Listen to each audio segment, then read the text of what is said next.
er dritvanskelig. Shit. Hei, Gustav. Hei. Hei, Gustav. Kan du filme? Hello. Jeg skal prøve.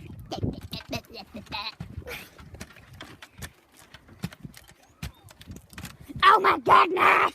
Wow, shit. Min tur med. Nå, Jesper. Fortsett, da. Nei. Vent litt, se. Og nå, siste trikk. Hallo. Pause. Yeah! Se her, Felix. Se på meg. Ja, jeg ser. Ja, en backflip. Ta bilde av meg.